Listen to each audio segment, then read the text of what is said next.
Hello, everyone. I'm Gemma Starr, and welcome to another episode of Heart Warriors.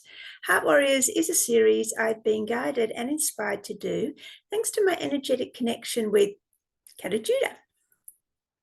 Kata Judah is the sacred masculine site in Central Australia, very close to Uluru, our sacred feminine site. What I'm here to do is to give a platform to our men so they can share their journey into the heart and speak man to man with other men watching. For so long now, as women have been trying to tell our men how to be men with the best of intentions, but I realized men need to hear it from other men, and thus part of the reason why this platform was created. Now, today's guest is a man called Russell Feingold. And Russell is a respected and renowned earth-honoring ceremonialist, shamanic sound healer, and author who has dedicated the past 25 years to the pursuit of study and practice of the healing arts. So really looking forward to hearing about Russell's journey into the heart, his experience, his highs, his low. What can he now share with other men walking the path into the heart? Enjoy.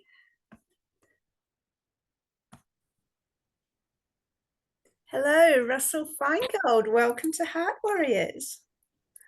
Thank you, Gemma. Honored to be here with you. Oh, lovely. Where about are you at the moment? You're American, right? Canadian.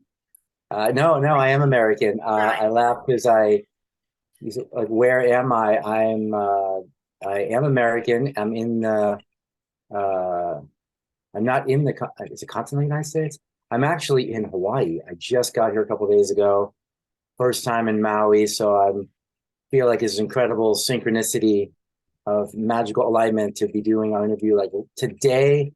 Like, it was the first day the sun was out in full radiance, and feeling definitely the Maui magic. And the medicine here is just delicious. Oh, sounds amazing. Right, let's get right into it, Russell. I'd like to get to know more about you as a man, but your inner man without all your labels. How would you describe yourself? Mm. Well, what first arises from my being, from my heart, but the first word comes up is fierce. I am a fierce warrior of the truth and a fierce lover of the truth. So what does that really mean? I mean, very much what I'm about is the heart and the healing of the heart and living from the heart. Inevitably, it is a balance, a healthy balance of mind, body, heart, and soul. But I felt what's happened in our culture is we've become so overarched into the mind. Everything from the educated in the mind, and somehow that became the crown and glory of human evolution.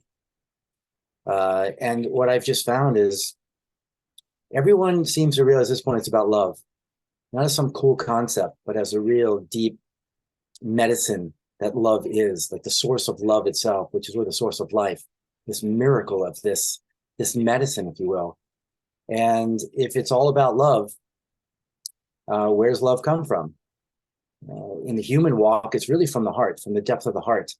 And if it is all about love, why do we spend so much time in our heads?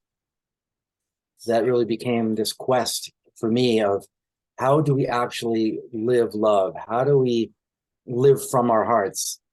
And just one kind of way of opening this up is that I hear so much that it's about having an open heart.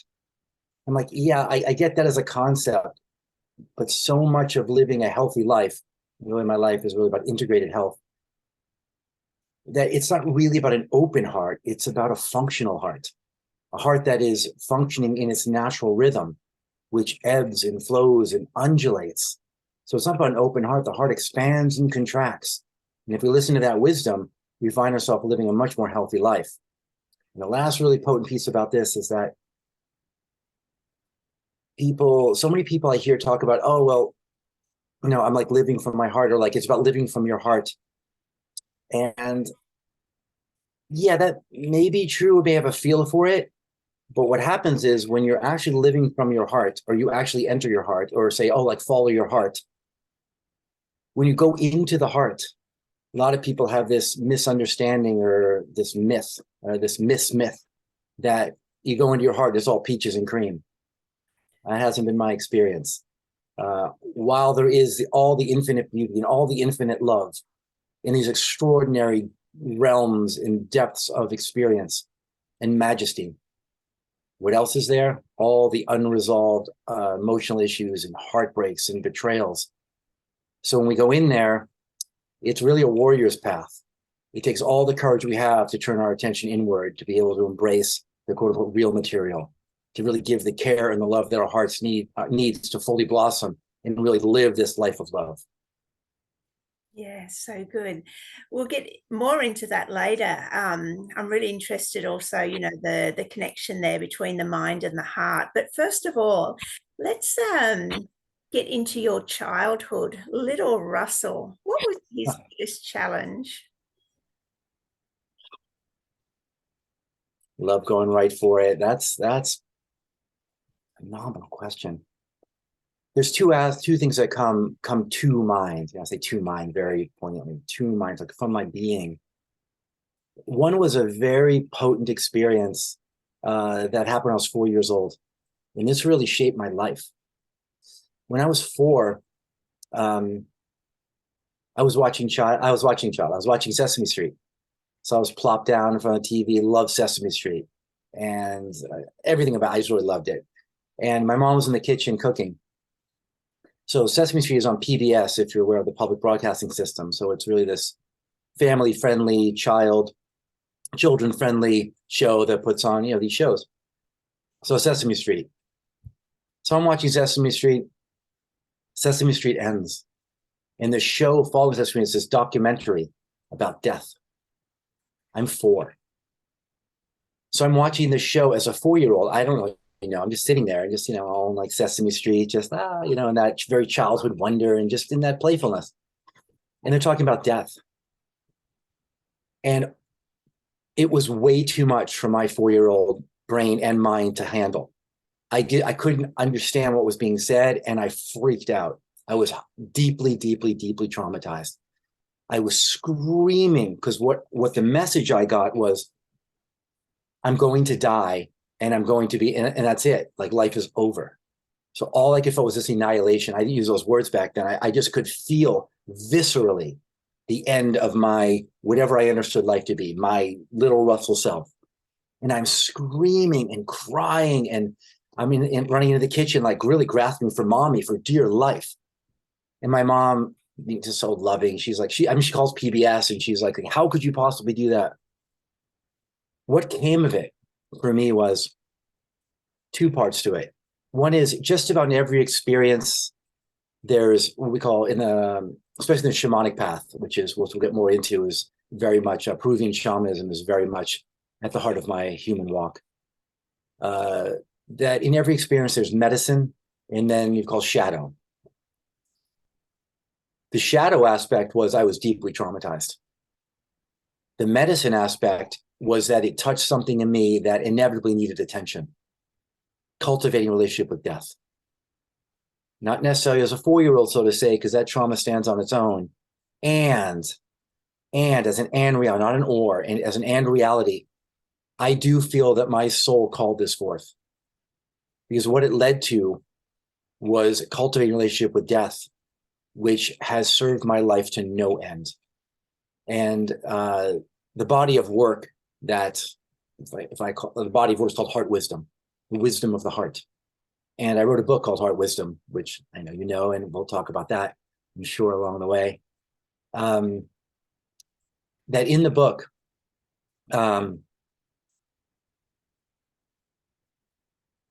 there's this, the exact quote.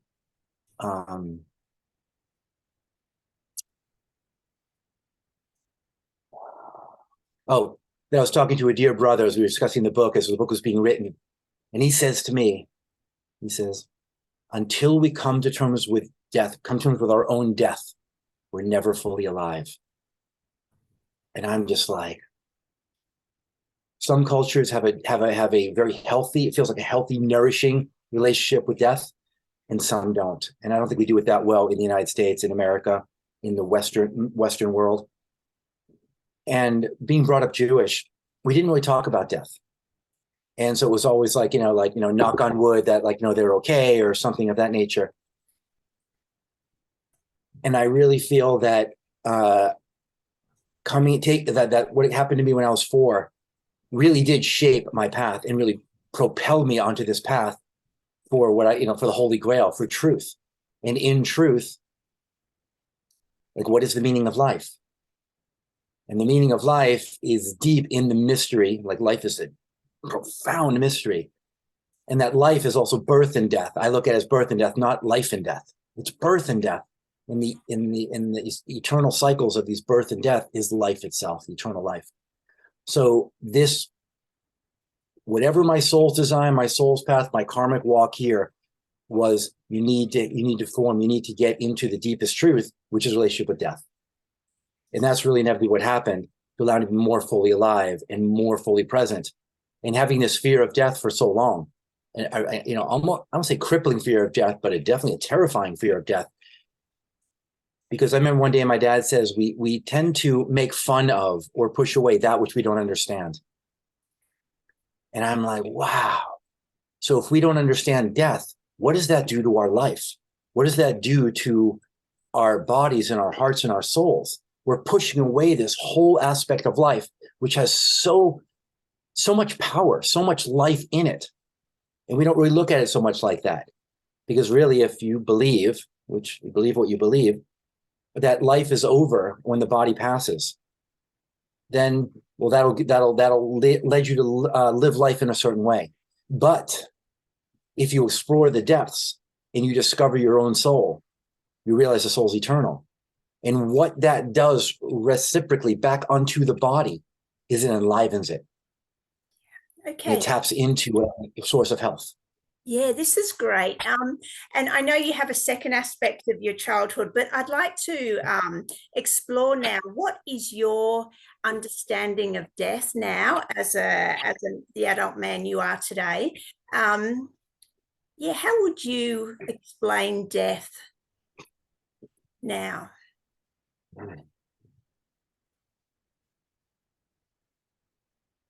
Two parts. I'm a two-parter. I'll go into them more quickly. The first part's pretty simple. Is, on one level, being embodied, like right now here, there's the mystery. We don't know because I'm here. Like, what when you cross the veil, when the body is shed or the body dies, the biological death, when you shed, quote unquote, the mortal coil, you don't know because we're right here. And there are experiences that a human can have that can illuminate a life, a consciousness beyond the physical death. What do I feel through the experiences I've had through shamanic deaths and different experiences with death is, I've experienced a life beyond my physical body. I've experienced my soul living beyond the body. So I do feel when the body has finished its time or dies, or however it comes around, when our time on this planet is done, the body shed returns back to where it came from, which is the earth. The body is of the earth, returns to the earth, and the soul continues on its journey, goes through the death portal, if you will. Love it. Thank you. So returning to your childhood, what was the second aspect that had a profound impact on you?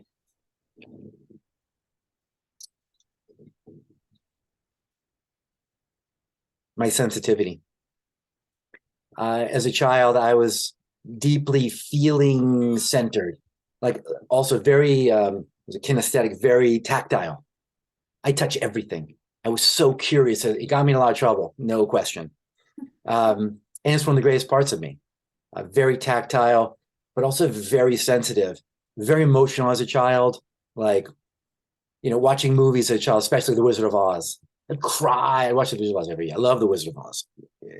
Also, I was huge into the Ten Commandments with Charlton Heston back when I was enthralled with this, and cry. I would just cry and just feeling the suffering, and I was just very emotionally affected or impacted.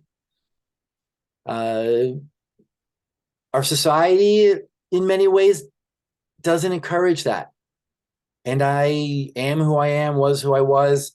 I was sensitive, no question. There was this incredible teacher. She passed away about, I guess, 7 years ago or so, Debbie Ford. You know Debbie Ford. I've heard of Debbie Ford. And she wrote one of her first books. She wrote about 10 books, and her first book was called The Dark Side of the Light Chasers. And it's really about, she was the shadow queen, and just a profound understanding and relationship with the shadow, and would support people to have relationship with their shadow. And in the beginning of that book, in the intro, she talks about our greatest shadows are really our greatest assets, just amped up a few levels too high. So coming to relationship with your shadow will reveal its gift, and also very bioenergetically amped up a few levels too high.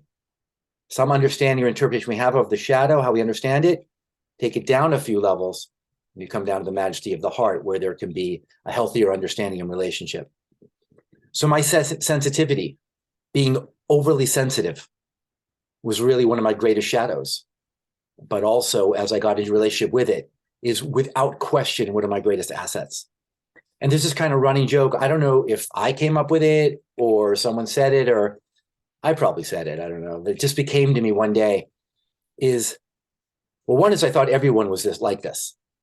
And before I realized it was a gift, I thought everyone, well, first I was like, I did feel different. And then I'm like, well, an imbalance in my spiritual growth was everyone feels this way, very ungrounded. Oh, everyone feels this way. We're all the same. Well, we are all the same, have the same capacities, but we all don't have the same gifts. And I realized as I started really owning my gift, kind of the running joke is, I can feel an ant change its mind.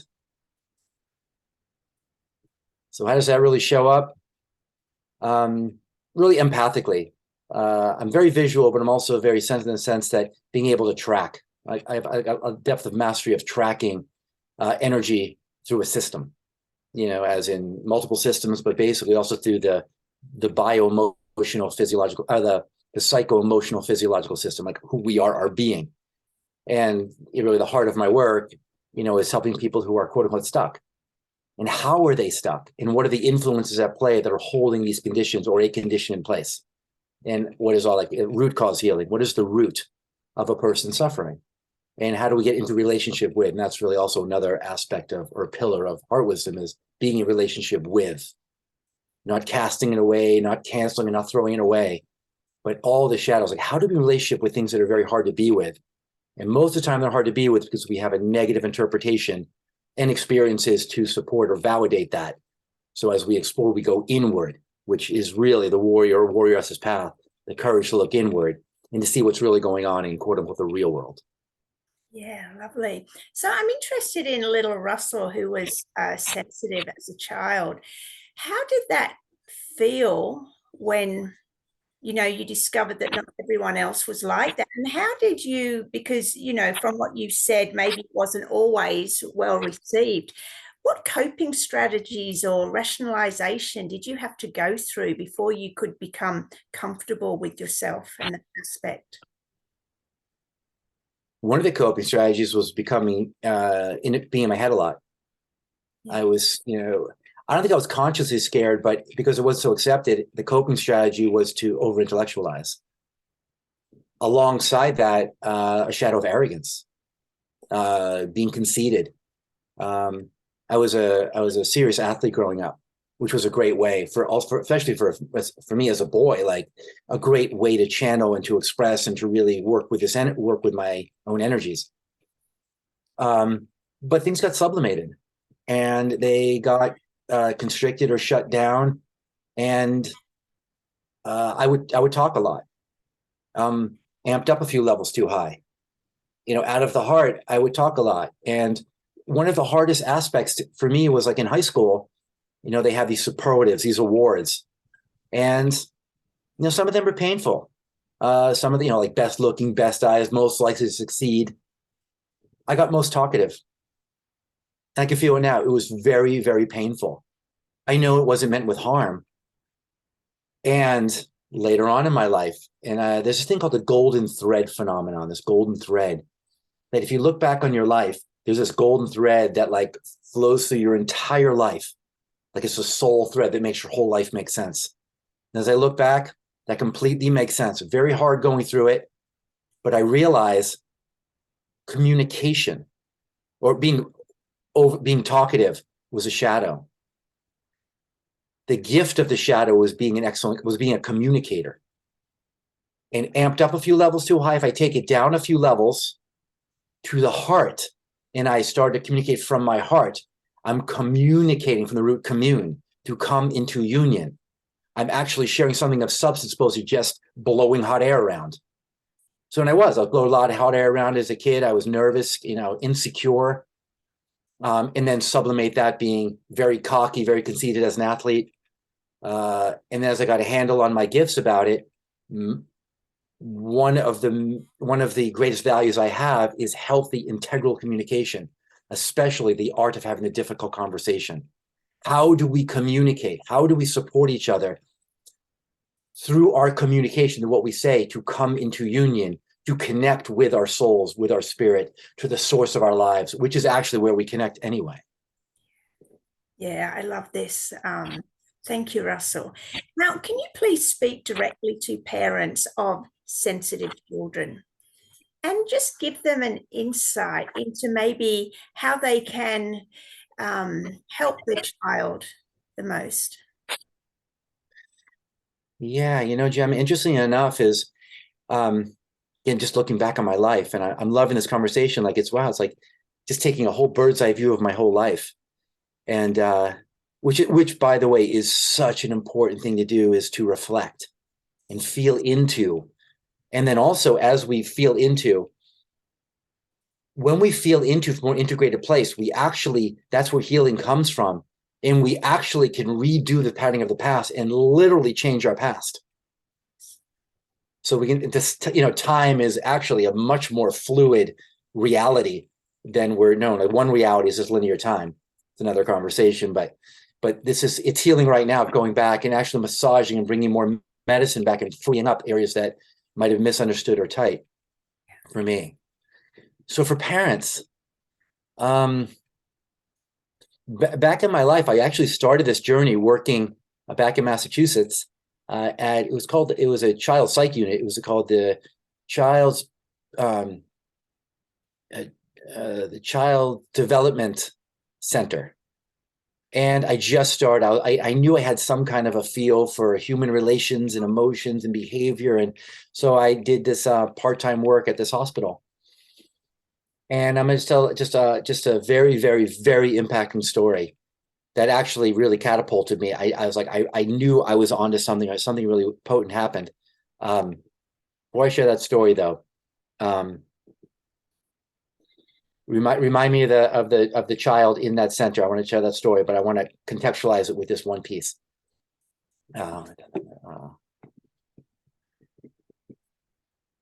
Is a lot of the people who come to work with me, I hear this so often. They say, I feel too much. Not me. They say, like, I just feel too much. And I'm like, I hear you. And then I share, can I share what my experience with that is? Is like, what I'm hearing is that it's not that you feel too much. It's that you don't know how to manage what you feel. One of the biggest conditions that in childhood these days is ADHD, attention deficit disorder. What actually is that? And I read an amazing article that resonates so deep for me. It's not that you have attention deficit. You do have attention deficit for areas of life that you don't have any interest in. This is a soul condition. You don't have attention deficit for what your soul's about. The cure for attention deficit is getting in touch with your soul and your soul's gifts and what you're here to live, what you're here to live for, what you're here to offer and gift the world with. So one of the biggest flaws in our educational system is we're not addressing level of soul and right along that, emotional intelligence. Hence the birth of heart wisdom, and what I'm devoted to is the healing of the human heart. Part one. Back to part two, the story that was one thing that utterly changed my life. Now, just in confidentiality, like, I don't even remember the child's name, so I hold this child with incredible sacredness of the gift he gave me by having this conversation. So I'm not supposed to, and if any of the people who ever worked there, I meant no harm. You're not supposed to talk. I was not a doctor. I'm not supposed to talk about the case. I'm just there to care and to tend. I did. I didn't really know the file, but I was just talking to the child. That's really what I was doing.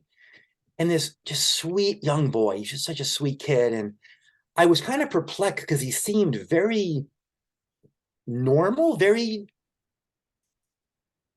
not developmentally challenged. I don't really have a word for it. It's just like he just seemed like just a very well just a sweet kid. And I said, so what's what are you what's here for? And he says, well, and I just could feel this. She's like, well, I'm here. It's like because I hear voices. I'm like, really? I also did have exposure to kind of the paranormal, esoteric teachings from college. I started getting into that, which has kind of got me into this work. I'm like, I know there's more to life, and I was very, very enthralled with alter states of reality, different dimensions. I was kind of into that dream states. I was kind of feel for these other spiritual dimensions, so to say. So I'm not coming in going, oh, I'm listening and feeling into like what's really happening for him. So he says, I'm hearing voices. I wasn't like, oh my God, like something's wrong with you and you have some psychological illness. I was like, or mental illness. I was like, oh, tell me about that. He's like, well, I hear these. I go, what do they say? And I don't even know what that wasn't really the point. It was like, they said this and then I'm like, and what I felt, and this is where I wasn't supposed to. I said, hey, can I share, my experience? Like what I hear? It's like, he's like, yeah. And I knew I could feel we were really in this groove together. And I said, well, my experience is that we all have voices in our heads telling us different things. And there's a relationship that you can have with these voices. And I'm not, by the way, just as a disclaimer, I'm not seeking it, like I'm not talking about mental illness and like getting into doctor's realm, like I'm not diagnosing. I'm like, this is an experience that I had. And I said, I hear voices too. And the voices say different things. And what you can do is you can actually start listening from just a deeper place, because we're not, in my experience, we're not our minds, they're part of us. So the voices are not so much ours, they're a part of us and inform us. And if we can get into a healthy relationship, they can actually offer us things. And I hear these voices, aspects of me that are calling for my attention and my care. And it wasn't what I was saying. It was where I was coming from in my relationship, in a relationship with my own mind and my own emotionality. And he was listening to it. And this boy looked at me and I could feel him regulating. I wasn't using those words back then, regulating. And he looks up at me and he says, so I'm not crazy? And I started to cry. I was like, and I just said, no, you're not. And he looked, and you could just see the relief in his nervous system of just like, oh. And I said, but very important is there are people, maybe your parents, who don't really understand some of these other aspects of life. And that's okay. We have different experiences. Maybe you have a gift for them. Maybe there's something that you can offer. And there's only certain people can understand this. I happen to be a person who does understand. So however I don't know what I said, like, I didn't say don't talk to your parents, but just be careful, full of care in how you share these kinds of deeper, intimate things about yourself. So again, I'm paraphrasing because again, this was about 20 something years ago. But even I get emotional. I'll never, ever forget that moment when he looked up and he said, wow, I'm not crazy. And I'm like, you're not, and I don't feel you are. I feel actually you're incredibly sane. And last piece about that, I don't know if there was an article that came out from this African shaman. I'm not remembering his name at the moment. I'm sure many of your viewers will know who this is. I just don't remember at the moment. He came over to the United States and he would go to these institutions, go to these mental institutions. And he was there and he was astonished with how we treat the quote unquote mentally ill and what we do to our people. Did you hear about this article? He says that we medicate, and this is a whole conversation too, about the difference between medication, medicine, and drugs. This is a very, very important conversation, maybe for another time. But just for right now, he says that you medicate, which is you actually dull the edges. And there's a place for that in my understanding experience, that if we are in extreme energetic experience in a crisis, that to dull the edges a little bit can be helpful it's too hard to manage in this moment. So we can soften them, we'll dull them, soften them, bring them in a little bit so we can stabilize. And I found that's what the function of medication is to stabilize. in my experience, medication does not heal. It stabilizes. So then we have the opportunity now to move into a healing realm. What this African shaman said was, when children in the village hear voices, what they understand it as is that they're in touch with other realms. I read this way afterwards, and like other realms. And what we do is we know those are the future healers of our tribe, and we take them and we train them. Wow, beautiful. Great story. Thanks for sharing, Russell. So let's now jump into your adulthood. What would you say was your rock bottom moment? What was My which moment? your rock bottom moment as an adult?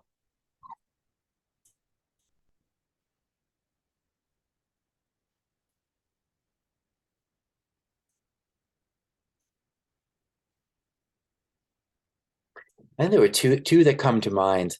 One was a young adult, but I'm going to do the definitely adult one, which was, I guess it was a rock bottom. It was a rock bottom. I don't know if it was the, but it was a for sure. And especially in the context of here of the healing of the heart and emotional healing.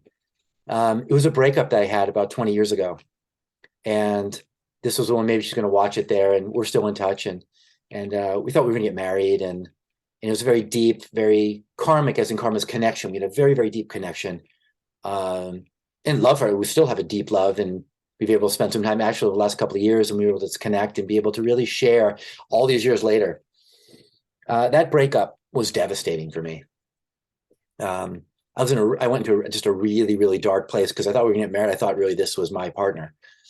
And it was a partner for sure, and a soulmate in my understanding of relationships. And just what I went through in my understanding of relational healing, we brought up for each other, but speaking about, like, she definitely brought up things for me that I needed attention. And in a more cultivated, more relational maturity, learning much later how to handle these kind of things and how to co-regulate together and how to heal together as an emotionally mature or a more evolutionary relationship, if you want to call it that. That was a catapult into a much deeper understanding of myself and how to be with these places and how to more come into a deeper emotional intelligence, emotional maturity, and how to trust myself much deeper. So what came up with her and what got reflected was just a very, very deep dive into, my own darkness. We all have our own darkness, and how to be in relationship with that, how to work with that material, and how to heal. It took a long time to heal because there was a lot to look at. Yeah. Jim, there's one thing I want to share. What happened in there, and the piece of wisdom that came was, in one of the darkest moments of that, I ended up going to a sweat lodge, which is a very deep part of my path and my beginnings of connecting with Indigenous wisdom. And so I started a path on the Red Road, and the Red Road is a path of truth in Indigenous cultures, especially here on Turtle Island, which is the North American Indigenous cultures are called here. And I was there, and it was just starting my path there. And I was there, and one of the elders was speaking, and he was speaking about his path. And from what I remember, I believe he was in a gang. And that's what he was in a gang from New York. And he didn't say it. But what he was alluding to, I believe, and again, a safe container here of just sharing from people, like, I think he might have killed someone. I think he didn't look, but how he spoke about it. And that was his darkest moment. And I'm sitting there like, one of my greatest values is vulnerability, living by example. And he was living it. And here's this man talking about his darkest moments, how he started his path. And he went to his elder, sharing it. How do you heal from that? He didn't say those words, but whatever happened, he did some very violent things. If he killed someone or not, but there was definitely a lot of violence, and he was talking and sharing about it. And he was with his elder.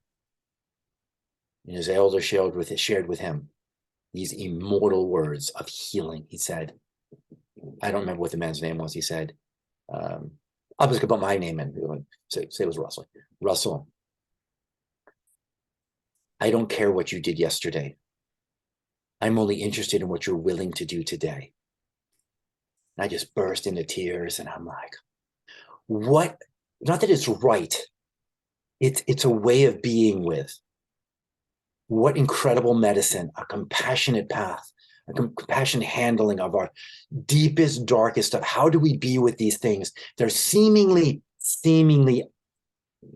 unforgivable, the most shameful things possible, and we all have them. Every person thinks what they did is the most shameful thing, for the most part, that I understand, and people I've worked with, including myself. So I really embrace that medicine of compassion and that approach. Everything is forgivable if we're willing to go to the depth of our being. Forgiveness is a golden path, and forgiveness yields some of the deepest gold.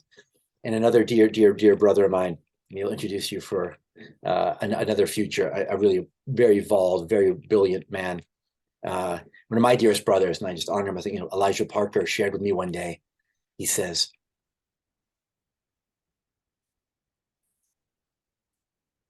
alongside forgiveness, suffering, because what happens is, like, with lack of forgiveness, true forgiveness, suffering is grace. And how much I've learned from that beautiful brother, that incredibly wise brother, that particular piece there, suffering is grace. Intellectually, like, what do you mean suffering? We don't want suffering.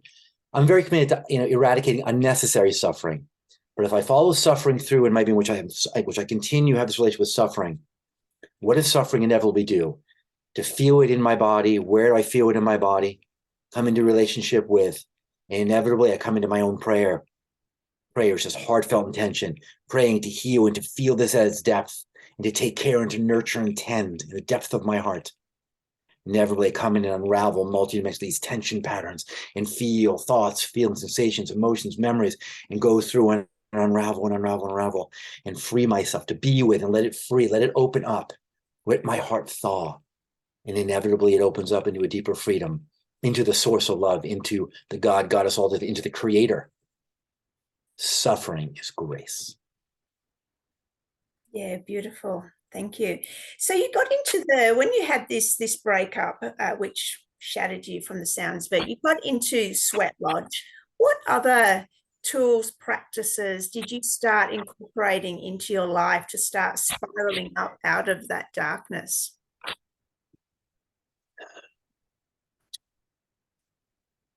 And the path, the red road, a few there, then I'm going to branch out from there of what other tools, teachings, practices. Another major one along with the red road is the vision quest. I spent time, as I call, on the hill, which is there some of different lengths, but the traditional is 4 days, no food, no water, no contact. So yes, no food. You heard it. Yes, no water.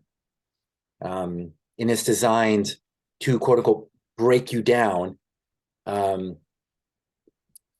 to help open you, to break you through, to break of wherever you think you are, to come into relationship with your own suffering, and then to come into a vision, come into a relationship with your soul, to connect with the creator. And what gets you through is a few different things. One is, the prayers, communion with the natural world, and community. There's, they're having sweat lodges, communities having sweat lodges and praying for all the people on the hill. So the power of being prayed for. Again, the chills, like so the power of prayer, learning about prayer. And one of my main teachers, Don Oscar Miro Casada Solevo, is the one who introduced me to Peruvian shamanism. And that was the man who actually taught me how to pray, to go inward and to heartfully bring forth the words of my spirit, the words of my soul, of the creative force as it expresses through me, how to tune into that, how to bring that forth. And as our dear brother Elijah calls it, my Puma talk. And Puma is one of my greatest allies, the Black Panther, the Puma, the Jaguar. And so the way of moving through life, and I'm a cat person. I love animals, but I'm a cat person. I love them. We understand each other. We move through life in a similar way. And just this, this fierce grace. I mean, that's the Puma, that's the cat. So moving on from there, I would say that foundational the number one stalwart practice of my being is meditation. That is the game for me. There's people call many different kinds of meditation, but for all intent and purposes, I'm talking about sitting meditation in silence and allowing the being. Is also another one of my teachers speaks about quote unquote proper meditation. Proper meaning not a force or a manipulation, but a allowing of the psyche, which is not just the mind, the psyche, the soul, to unravel naturally and to go where it longs to go. So meditation is it's a very natural process of letting our being come to rest, to untangle itself and come into its primordial essence, into its most natural being. So that's been a regular meditator for like almost 30 years. And that is my single most beneficial practice. Everything always comes down to that. And what feeds that? Are you able to, for men who have never meditated, that struggle with meditation, are you able to share your meditation practice, how you can reach that meditative state with other men? Absolutely. Thank you. This particular way, I'm in the foundations, and I always like to always honor where they came from. Is I want to Dr. Michael Mamas shares, and this is really the foundation. So it's like so much of like how I really anchored in my meditation practice was through his teachings, and it's called the Surya meditation. In the very essence of like Surya means sun, like Surya meditation. And so again, honoring Dr. Michael Mamas and great gratitude for really helping me to really be in a healthy relationship with meditation and to meditate in a very healthy way that really I feel resonates for me. So here's the practice. It's very, very simple. That's the way he talks. Like, it's very, very simple. It's very natural. So we'll leave Stephen do it for just a minute here. So very simple. If you want to close your eyes for a moment. And just very naturally, just let ourselves bring our attention inward. And what you want to do is allow your attention to rest on the self. Now, the self is wherever you pick it up, because the self is our being. So self with a capital S. Wherever we pick it up, as he would say. So maybe you're aware of sensations in your physical body. Maybe there are thoughts that are present. Maybe emotions, feelings. It doesn't matter. They're all entry points. So rest the attention on the self. And then wherever we pick it up, we allow. We allow thoughts, feelings, sensations, emotions. Let it be natural. And you can just have a nice, steady, easy breath.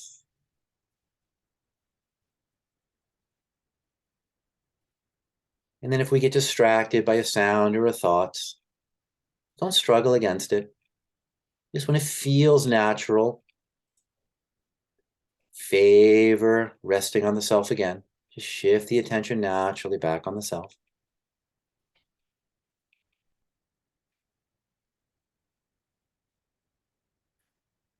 One of the most important pieces, it's not about trying to stop the mind, which is one of the great, stumbling blocks.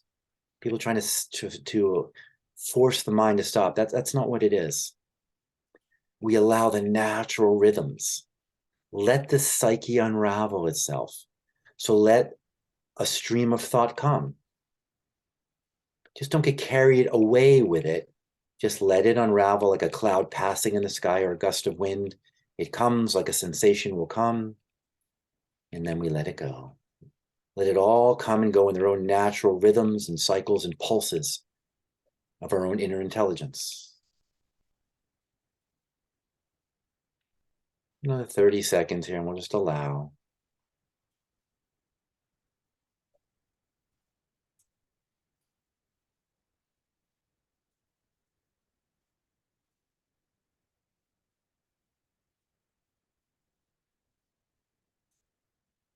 Yeah, and we just open up the breath, invite a deeper breath.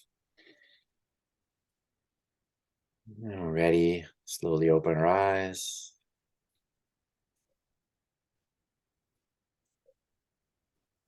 That's the foundational practice. And there are just some days also that are just easier to meditate, to drop in than others, depending on what's happening in our lives, the energies, their energies of life, things going on in the world, going on relationally. And the key is consistency, taking time each day to turn inward and to tend to the inner world, to our hearts, to our inner landscape. And I call it proactive practice. The more that we tend and allow the self-regulatory intelligence of our being, the more we tend, the more we cultivate this inner groove, this inner relationship, intimacy. Another one of my deepest values is intimacy. The more that we can allow and feel the cultivation of self-regulation, letting our bodies do what they naturally know how to do, which is heal and balance themselves, the more that we can unravel and keep coming back into, as Michael would say, this transcendent state. Not away from, not a bypass, but this depth of our being, and realize from the depth of our being, there's our soul, where the soul is in our field. There's where I'm connected to all things, the unified field. Then there's my soul, the more individualized aspect. There's my mind, my heart, my emotional being, my physiology. Here's how it's all woven together in the field, the web of my own personal existence within the web of life. The more we do that, the more that we can maintain a more healthy balance and flow through life and move through life with the grace of the Puma. Beautiful. That's a great wrap up of meditation there. How long do you meditate for, and is it daily? Yes, daily, and sometimes a little later than others, and every so often, I may miss a day, but missing a day, it's more. I try to meditate. I do look to meditate in the morning.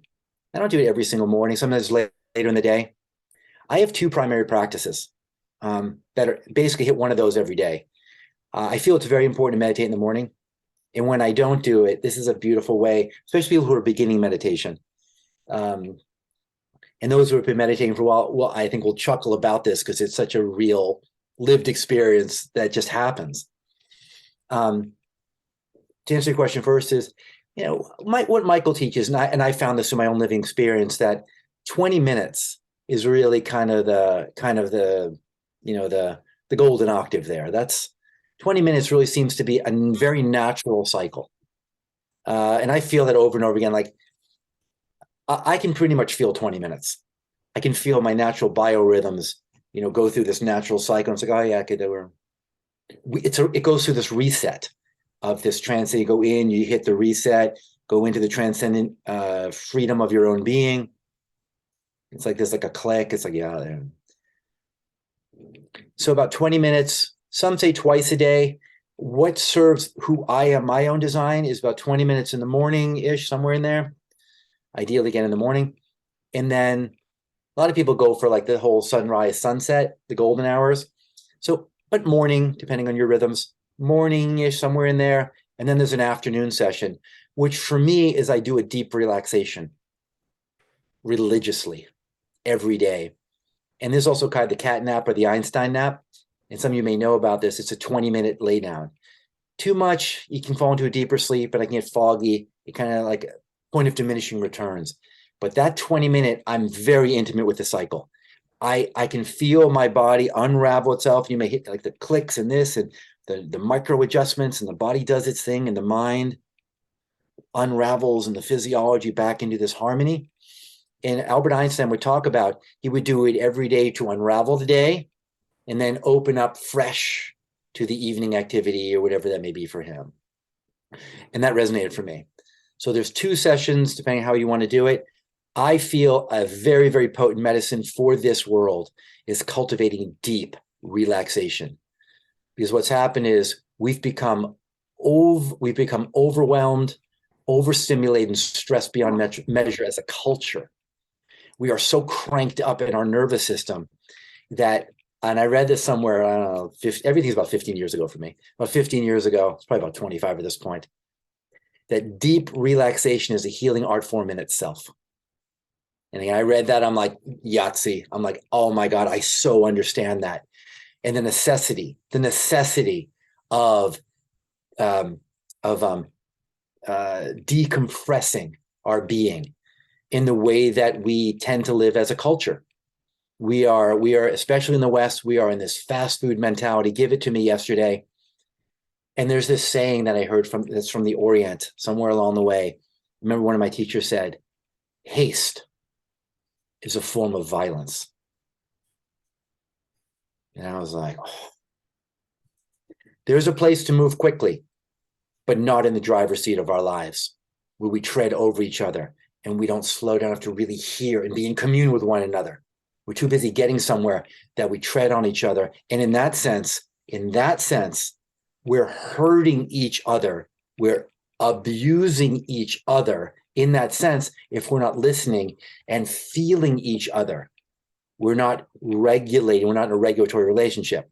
We're in whatever I'm doing and then whatever you're doing. We're not nourished by our relationship. Do you set an alarm for the end of that 20 minutes in case you go to sleep? Or a timer or anything? Like, how do you know you just get up after 20 minutes, more or less? Okay. Two things about that. It depends on your personality and your energetic design. I love the human design. I am a human design fan. So props to human design. But how you're designed, again, I'm very sensory oriented, feeling cycles. That's just part of my nature. Other people, would be beneficial for them to set the 20 to get a feel for it. Set for 20. It also depends on what you're doing. Sometimes also, I will sit for longer than 20. I'm in a groove and I'm feeling something. I want to do that there. And I'll flow with it. Sometimes you got to, I have an appointment. I still don't set it because I can get a feel for it. I've been doing it for a long time. I have that. I like the word groove. I have it grooved in there. It's a cool groove. But if it works for you, set an alarm. Quiet. Let it be quiet. You want to come out gently. Oh, this is a very, very, very, very, very, very important piece. Equally as important as going into meditation is coming out. What I feel we've really lost touch with is a finesseful transition, a finesseful flow between one thing, one moment to another, one activity to another, one conversation to another, to take the time to pause, honor the pause, play with the pause, incorporate the pause. I would say lean into over pausing as a way to counterbalance decades of not pausing as a practice. Super. So we're on this spiral up. So you've got your sweat lodge, you've got your meditation, you've got your pause in the afternoon. Anything else that is worth mentioning that you can share with other men from your spiral up? Yeah. Yeah. What's coming to me now is for the brothers, for the men. I remember the first time I got tuned into the power of men gathering. I was at a workshop, and I remember that the facilitator said, I would like all of the men to sit on this side, and I'd like all the women to sit on this side. And really also honor gender fluidity in this. This is what's happening at the time, and the way that this brother brought it forth of just like the men sit here. Also, masculine identified I think in this day and age would sit here, feminine identified sit here. But for the sake intent of this, to really honor also the male identity, the male relationship. He said, men sit here. And of course, my spiritual arrogance was like, oh, what are we doing? So what are we doing? I watched a little skepticism, but I flowed with it. I was like, yeah, let's see. And once I sat down in the presence of all men, for the first time in my life, of all men, something in my being relaxed. And something on way beyond intellect, something in my soul was like, this is important. This is really, really important. There's work that only men can do together. There's work that only women can do together. And then there's work we do together.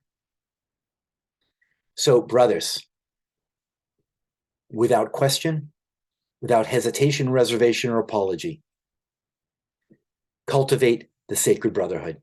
Brotherhood as a verb. We must cultivate and heal our relationship with the brothers, with each other. alongside of that is we must cultivate safety with each other. What was rebirthed in this last couple of years as I went a deep dive, and I went on a hiatus for a year and a half during the pandemic, a deep inward dive of my own, the medicine of isolation. I went inward to really find a more relevant voice that I could really offer where the world is. And really what came as like a rebranding, a rebirth of the relevant voice of heart wisdom, of the heart of my heart. What do I offer here is the healing of trust and the restoration of safety. Brothers, we must heal our trust. Everything in life, every relational issue comes down to a trust, a brokenness of trust. Somewhere along the way, our trust has become compromised. We must cultivate the safety, a safe container to go inward, to explore where that's become compromised with our being, like a kink in a hose. Somewhere on some level of our being, that hose has become kinked. I have found it extremely potent to gather with the brothers, to be able to get raw and real in ways that is different than with women, different with the feminine. And there's a way that we can be here for each other that is very raw, very real, and a medicine of the masculine that is very different and essential for the healing of our hearts, to heal and make space for, to make safe again, to be truly vulnerable. And what we must do is come into these places and be able to bare our souls and share these places that we feel so much shame that is bottled up in there, that we are terrified to share with anybody, let alone women, and in a heterosexual relationship with our partner, or in a gay relationship with our partner. The masculine must share. We all must, but the masculine and men, there's a way to do it within there that like in the sweat, like in the vision quest, taking away water. What that did for me was allowed me to access an aspect of my being, peel away this last bastion of safety, this last veil, to bring me into a rawness I had never experienced in my life. So I bring that medicine forth, for all people that I work with, whether it be in ceremonial work or one-on-one work with couples. When I come in that place, this rawness, we bring medicine to each other. So the rawness is also one way that we can come in the brotherhood circle, to share the rawness and get raw and real with each other, naked in consciousness, naked emotionally. And when men are doing that in a healthy way, miracles happen, miracles of healing that ripple out into our relationships. Yeah, I love this talk around men and emotions. What I'm interested in is, once men get in touch with emotions, maybe men that have never been in touch with their emotions before, at what point do they have to stop immersing themselves in the emotion and get themselves out of it?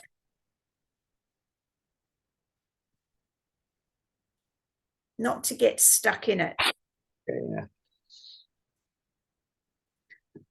On one level, there very, very, very few experiences I've ever seen a man being too emotional. There's a couple where we can get stuck in that. We can be truly overly emotional, where it's actually a sublimation or a bypass.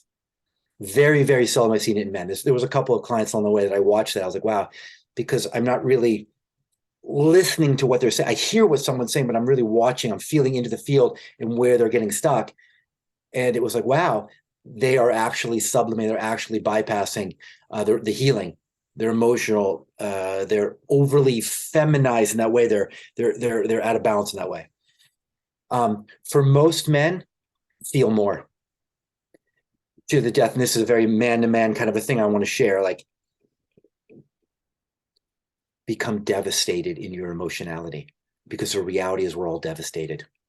Come into relationship with our devastation of what we've done, the damage that we have caused, the wounding we've caused by being so shut down, and acting out from that to other men and to women, to the feminine, to our families. It wasn't intentional. Nobody would intentionally hurt someone else. This is where the deeper levels of work come in. what I call a culture of accountability, to be accountable to where we're coming from, to create a safe space to look inward to see, how have I hurt others? But we have to have a safe space to realize we didn't do it intentionally, but we still did it. And there was impact and there was hurt. So we have to come to a deeper level where it's like out of the blame shame game into space to be held, to feel the depth of how we've hurt others. And under that, an abuser has been abused, a violator has been violated, a hurter has been hurt. So to truly heal, we have to find out where we've been hurt. So that one of the deepest things we can do in this context here of the brotherhood with the brothers is find a men's circle that you resonate with, find a male mentor who can feel you in your depth, to see where you're stuck, to feel where you're stuck, and help you to unravel. In group context, to get in there and let's be brothers together, not as this raw macho thing, but as a deep vulnerability. To be, if that comes out like a lion's roar, like let that come out. But what I found is our greatest strength is not in this some kind of macho like this thing. That's a holding. That's a manipulation. Our greatest strength comes from our vulnerability. Literally as a thawing of the heart, opening us up to the source of life, to allow that volcanic force of existence to come through. And the reasons that we haven't done it is because we weren't heart-centered and grounded within and centered within our souls. It actually funnels up into our heart, and then we abuse power over, of which we are seeking to heal from as a global culture. The lower masculine wounding, which we all have masculine and feminine, lower masculine wounding is manipulation and abuse of power. And we're seeing that all over the world in many many male leaders. And also the abuse also is with women, because we're all masculine and feminine. Any places of abuse of power manipulation, we're in that lower masculine as opposed to that mature, healthy, emotionally grounded, intelligent masculine, of which is care, softened into presence, the restoration of safety. Yeah. Oh, I love that. Russell, we've got about half an hour left. So from all your heart wisdom, what can you bring into this conversation that is important for men to hear?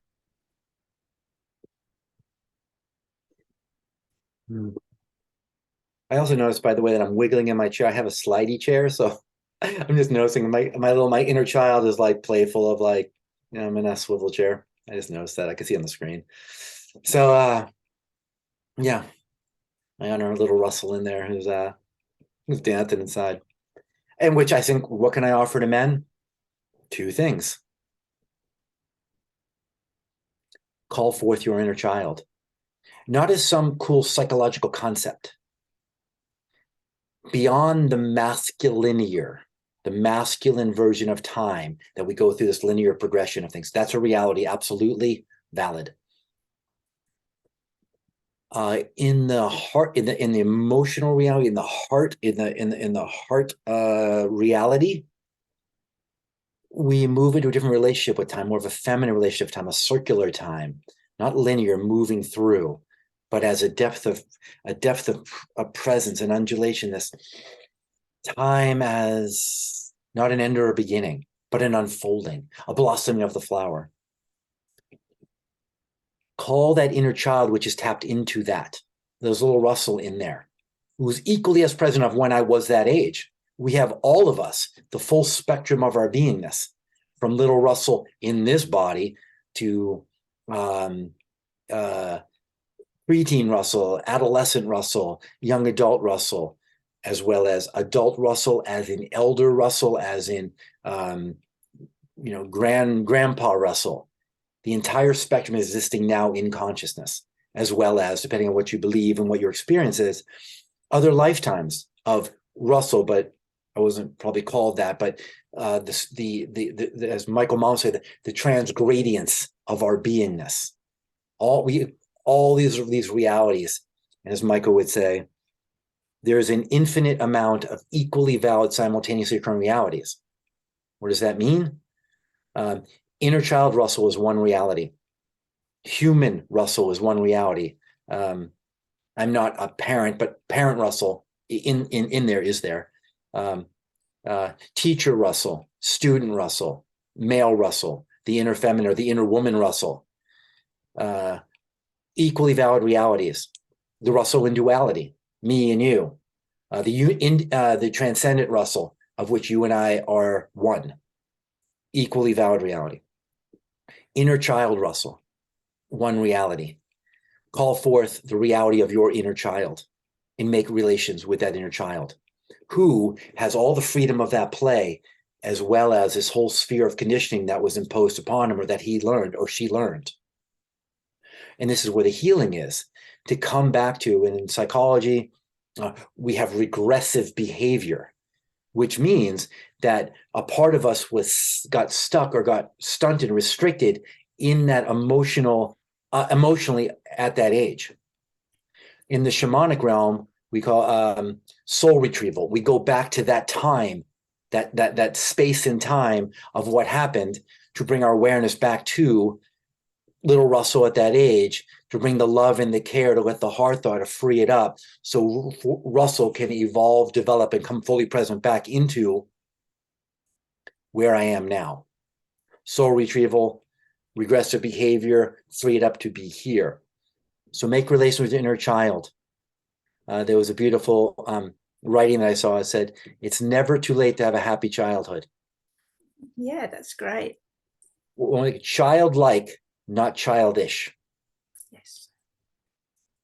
The other one that I would say, which I kind of alluded to before, is we must, and to speaking to men, we must as men, at some point in your life, we need to work one-on-one with some kind of a therapist, healer, mentor. That relationship is sacred when it's done right, meaning held well. I found to be nothing more sacred. There is as sacred in the inner world and our connection with spirit, and all the technologies and therapies and indigenous wisdoms that we can work with in ceremonies. So in one-on-one relationship with a mentor, someone who really can feel you and see you, where you cultivated safety with that person who can see you better than you can see yourself in the moment. It's in there that you can see yourself, but who can really, really you feel safe with, and you can really share your deepest truth to unravel the depth of shame, to be able to share that and to be held in that is essential for our health and well-being, for our own sanity, and for the health of all our relations. Great, thank you. What would you say your 3 highest values?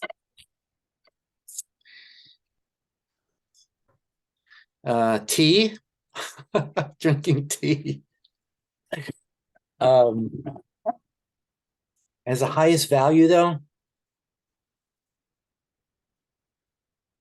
vulnerability, intimacy, and integrity. Integrity in the sense that goes right along with honesty. They're really like hand in hand. And integrity, but I mean by one aspect of integrity is like telling the truth. I'm talking about the depth of truth, not where I'm saying to you like, hey, Gemma, like, you know what, I stole the cookie. I was out of integrity, or I lied to you, I was out of integrity. Absolutely that. The depth of integrity that is out of relationship with our soul's intelligence, with our creator, with the source of our own lives. That's why it's not wrong, it's not a judgment. It's where I am not in tune with my own wounding, where I am bypassing that, where I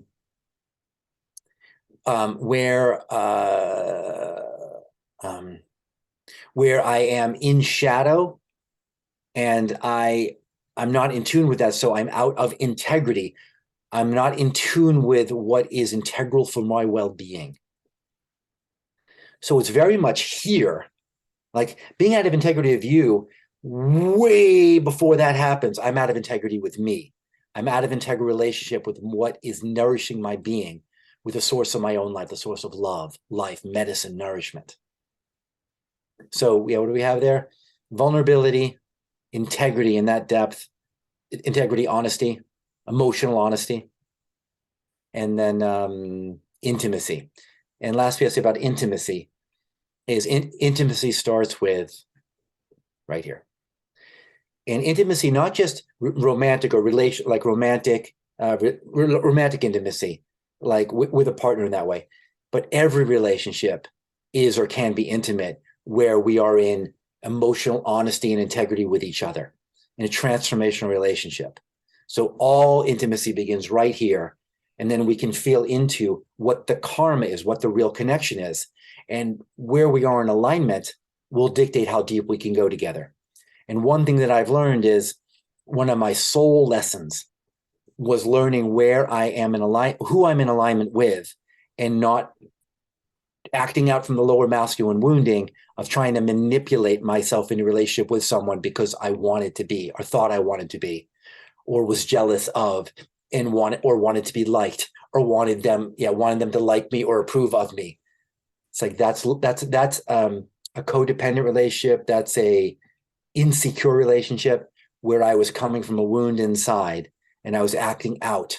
There still can be beautiful things in that relationship, but the most important part, self-reflection, to be accountable, like, does the relationship reflect, and is there space to be safe, like, wow, I was off there.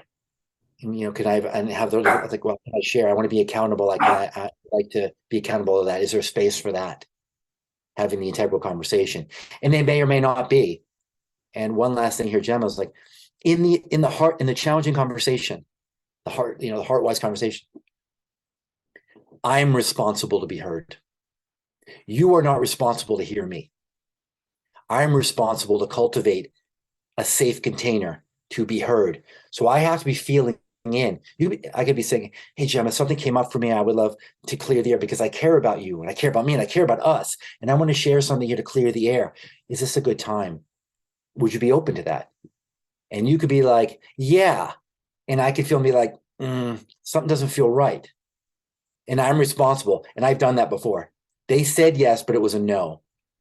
They wanted me to be able to share that. So these are parts along the way that we learn how to trust ourselves through the thawing of our heart and doing our own depth of emotional healing to connect with what's most real and true for us. Yeah, beautiful. And then sharing that medicine with another person. Yeah. How would you advise men to balance and harmonize the mind and the heart? How do they feel into that balance and bring it into integrity for their highest purpose? So you asked, how can we balance the mind and the heart? Was that the question? Yeah. Yeah. Two parts. In the deepest place, the mind and the heart are together. They're functioning as one. Through our wounding, through our conditioned reality, through our conditioning, they can feel separate, and they feel very separate.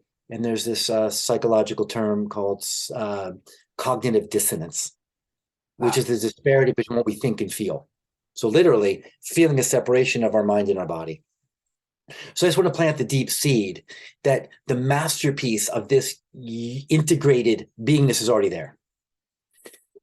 And very much healing work is about unconcealing the jewel within the lotus. I said the gem within the lotus, the integrated aspect of our being. So it's actually unconcealing, unraveling back into our most natural beingness. Another reality is what I found is it's not that it's right, but it's a way of interfacing with this condition, is that we are so overarched into the mind that as a way to tend to this wounding, this imbalance, that I focus on helping people to take the pendulum and put it completely over into the heart. Completely over here. Here's the balance point. We're so over here just through our conditioning and how society functions into the head, swing it way over here that naturally, as we overarch into the heart, we will naturally we'll come into a natural balance between the head and the heart. So what does that even look like as a practical practice? Simply start where you're at. Easy way, hands to the heart. Very literally onto the physical heart. Close my eyes, turn inward. What am I feeling under my hands? Rest my attention in what I'm feeling. And then allow. Thoughts that arise from here. This is stupid. I don't want to feel anything. Emotions. Oh, I feel a little empty, a little sad, a little scared. A little burst of joy there, sensations. I feel a little bit of connected with my pelvis. I'm actually doing it right now. Opening up to my right pelvis, feel a little bit contracted my left side, needs a little more attention. Yeah, I can see I'm actually, my pelvis a little bit tilted. I'm just tracking and allowing self-regulatory process, the intelligence of my being just to do what it knows how to do. All from just coming in here into the emotional realm and the domain of the heart, the majesty, the magical domain of the heart. So this is a very foundational practice. I'll say basic, a foundational practice. And again, as we know, and I know you spoke with one of my favorite people, one of my most beautiful brother Andrew Marshall, very much, that very, his powerful beingness and how he is deep embodied his embodied body of work and embodied leadership. He seems so much. Just a deep nod to brother Andrew, how he navigates and how he bees with a deep embodied state, and especially working with jujitsu. I've had the practice of being on the mat is very much, I've learned a lot about jiu-jitsu through him, and about being on the mat is very much the inner practice of being on the mat. The inner practice of being in emotional intelligence feeds how we are off the mat. And basic, as Andrew, we always come back to the basics. That's really what I was brought up Andrew for, is like always back to basics. The basics are the advanced practices when done with cultivation and depth. The basics are the advanced. That's why we're always the eternal students. Back to the basics, the foundation. So back here, let's welcome the breath. What's happening right under my hands, and then let it take us deeper.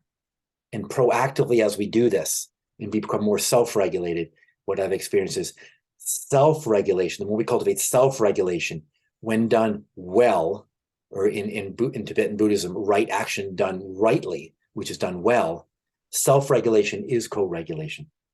If I'm regulating myself in my depth, I'm going to connect with the essence of you. Our souls are going to connect, and we're going to feel each other.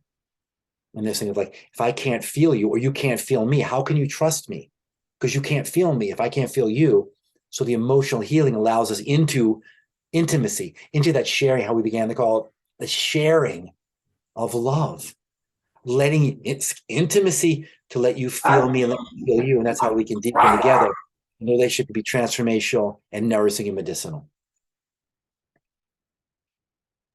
I apologize for my dog. The bins are getting emptied, and there's two bins, so every time the truck goes down one side and up the other. Anyway, I'm sorry about that. A great share there. Thank you, Russell. We'll start wrapping up now. So two things left.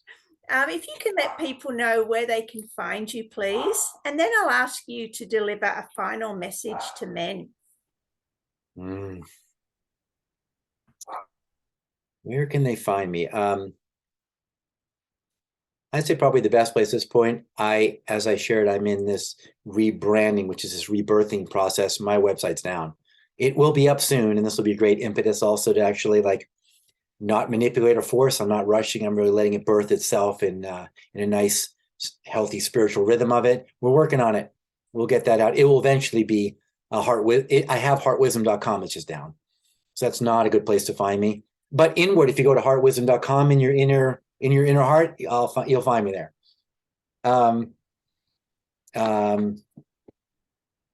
Otherwise, I would say best place is Instagram. I've definitely got into the Instagram culture. I dig Instagram.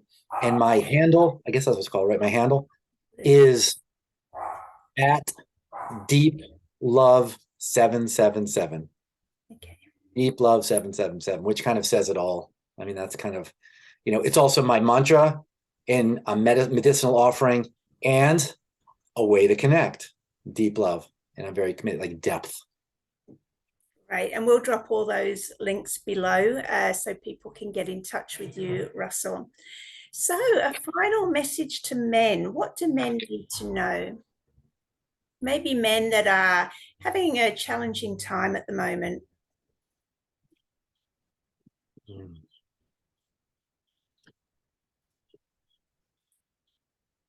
Well, let's keep the theme. There's two. So, one, no matter what you're thinking or feeling or where you're at in this moment, especially to the men who are really in crisis, in devastation, feeling hopeless, from my heart to yours, you are not alone, not as a cool concept. We take turns going through it. It's not about not being in crisis. It's being in relationship with whatever it is. If you're in crisis, let's get the support to learn how to be with that crisis. Crisis is a breakdown of the old and a breakthrough into the new, or the breakthrough into what's most real and true, into our own inner truth, into our depth of truth, which is what we need to be healthy and well on all levels, integratively. Repeat, no matter what you're thinking or feeling in this moment, you are not alone. And it will change, because change is always happening. However, it's not that people say, oh, time is a healer. I'm going to challenge that and just feel where I'm coming from. That time is not a healer. Time is a stabilizer. And it can heal to a certain extent. It's so much healing. It will soften some edges, give us some space to ease out of a very intense situation. The healing comes with doing the inner work, getting the support to go in to heal and bring attention to what needs to be healed and tended to, where the trust has been compromised and where the wounding and shutdowns are and what level of our being, getting support to do that.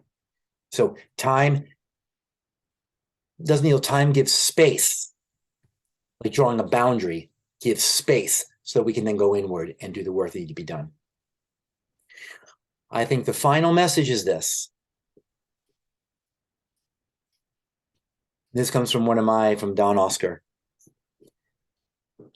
I'm going to say it in three ways. From the venerable words of Don Oscar: lose your mind and come to your senses. Out of the head, into the heart. Let the head, that physical head, let the head soften and relax. I did that practice for every day for like years to relax my physical head and the trauma of in my brain, my cranium, and the jammed of information. Loosen that up. That's a practice you can do every day. Practice relaxing your cranium, also into the dural membrane, again, deeper levels of the brain itself. How to relax that. So lose your mind and come to your senses. Take yourself seriously enough, but not too serious. And the last one, as Don Oscar would say, you have to have a sense of humor. Not a shadow laugh, bypassing sense of humor, but a deep Buddha belly laugh, sense of humor. We don't take ourselves too seriously enough to do what needs to be done and be full of care in every moment of heartfelt engagement of our lives. But if you don't have a sense of humor, he used a very colorful F word, you're effed. But if you don't have a sense of humor, you are going to enable unnecessary suffering. So you must have cultivate a healthy sense of humor, which is not taking ourselves too seriously, which of course necessitates learning how not to take others too seriously and not taking things personally, which is an entire, deep, enormous, very intense practice, yet essential practice, and not taking how to not take what others say personally, and not take what am I trying to say? How to not take it personally, how to take what others say personally, but how to be impacted by what others say. And as one more nod to dear brother Elijah, take it in, but don't take it on. And that's a practice. It is a cool concept, but the reality of that will yield a medicine from the root medi, meaning middle or center, will help to bring us into the center of our own being as a recentering liberation practice, which is what we're here to do, which is to liberate our souls, to free our minds, deep nod to the matrix, free our minds and open to the wisdom of our hearts. Beautiful. Liberation. Yeah. Thank you so much, Russell. It's been an amazing episode. We've spoken about so much, so I want to honor and appreciate you. Thank you very much. Everyone out there, thank you for watching. If you could like, share, and subscribe, it'll be great. And I'll be back in a couple of days with another episode of Heart Warriors. Yeah, please. Yeah, can I say one last piece is, Gemma, thank you so much for just, I know you shared how this started for you, that you listened to the calling of your heart. Thank you for being so heart-wise, being a living embodiment of the wisdom of your heart in sharing that with others. Because I know it was like you just heard something. You heard your inner voice of your heart say something. And I know you've done 100. Have you done 100 yet? You're number 53, but I've also done, I think it's 15 of the Man Speak series. So yeah, we're getting up to 70. I shared with someone yesterday. I was like, it was either 50 or 100. So it's like, and thank you for. And I am deeply inspired, which is I feel what all living relationship is about, is that you being you and me being me, not who I think I am, but who I authentically am, who you authentically are, is a natural inspiration to bring forth our gifts in the pure service to humanity and for humanity. So thank you for being a living inspiration. Oh, my pleasure. Thank you for the acknowledgement. Okay, so we'll get a title for this show and I will see everyone in a couple of days. So bye. Thank you so much.